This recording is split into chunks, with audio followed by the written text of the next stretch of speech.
Merci beaucoup. J'aimerais compatir avec nos compatriotes d'Ouvira. Évidemment, nous étions à Bukavu. C'est depuis hier que je suis arrivé hier soir dans la ville d'Ouvira. Mais cette information, j'étais arrivé quand j'étais à Bukavu. C'était une consternation totale. Vous savez, nous avions fait plusieurs plaidoyers au niveau de l'Assemblée provinciale. Il y a eu même des correspondances entassées pour que le gouverneur, disons le gouvernement provincial, en prélude du mois de décembre, puisse tirer des gens toutes nos rivières, à l'instar la rivière Kambundira, la rivière Moulongwe et la rivière Kalimavenge, ainsi que la rivière Kabimba. Parce que nous avions fait savoir au gouverneur et au gouvernement provincial, et si l'on n'arrive pas à tirer ces 4 rivières, chaque année, nous allons vivre des situations désastreuses. Chaque année, nos compatriotes vont subir, n'est-ce pas, les débordements de ces rivières. Et en tant qu'élus, nous faisons chaque jour cette cause mienne parce que nous plaidons. Ça ne fait pas plaisir d'arriver dans la ville et trouver que vos compatriotes passent à la belle étoile. Comme vous le savez, nous avons encore des sinistrés qui n'ont pas encore trouvé où s'installer. Et il y a d'autres qui s'ajoutent. C'est vraiment une catastrophe. C'est une situation déplorable, une situation que nous estimons devait être évitée si jamais le gouvernement provincial avait pris en compte nos plaidoyers ainsi que nos recommandations.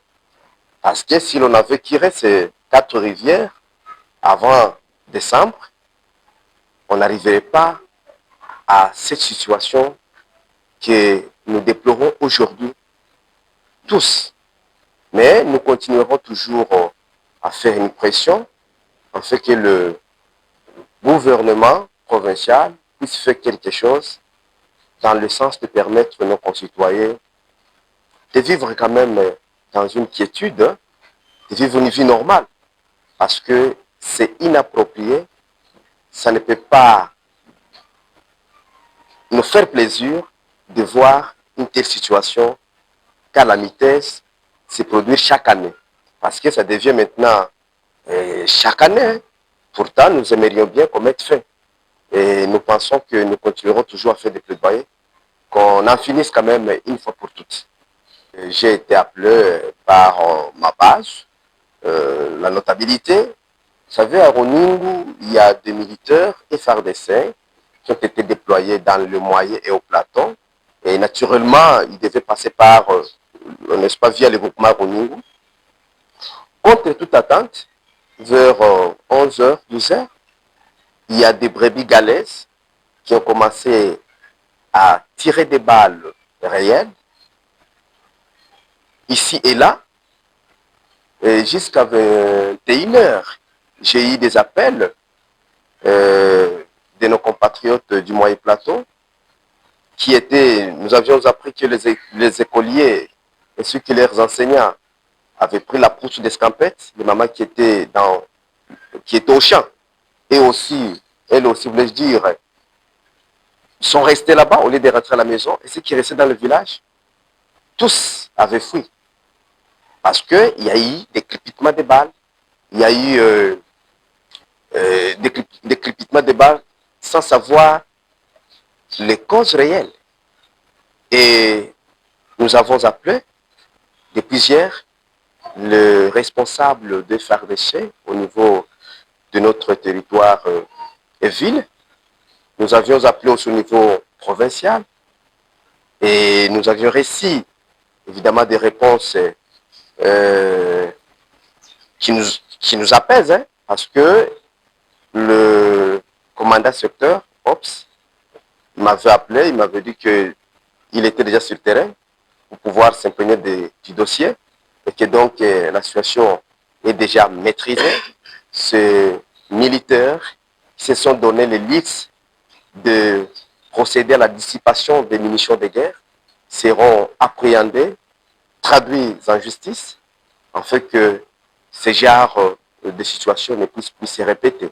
Et nous pouvons rassurer nos compatriotes que la situation est sous contrôle selon le responsable de FARDC et que donc ils peuvent continuer à vaquer à leurs occupations quotidiennes.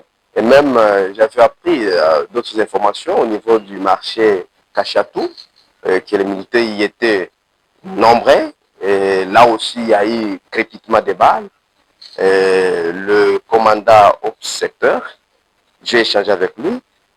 Il m'a rassuré qu'il va s'y rendre, voir comment on peut déployer ces militaires dans toute quiétude, que nos compatriotes puissent, du moyen plateau, aller au marché sans problème. Donc, nous rassurons nos compatriotes de continuer à faire confiance à nos FARDC. Nos FARDC font un travail excellent au moyen plateau et au plateau. Vous savez que nous sommes dans une situation aujourd'hui délicate, une situation de guerre.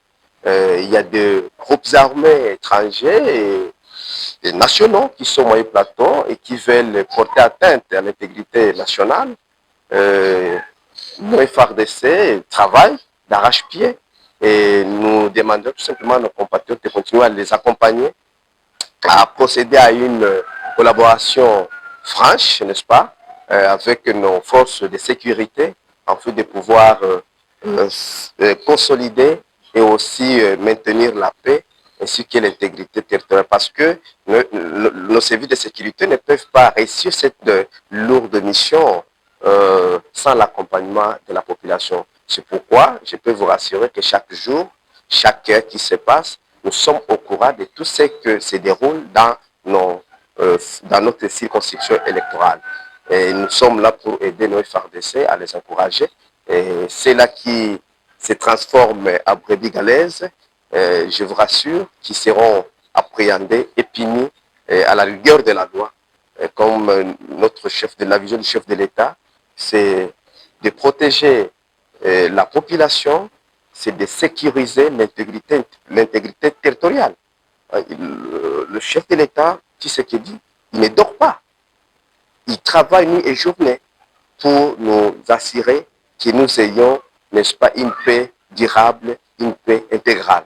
Vous savez, c'est depuis le 29 décembre que nous avions fermé la session de septembre.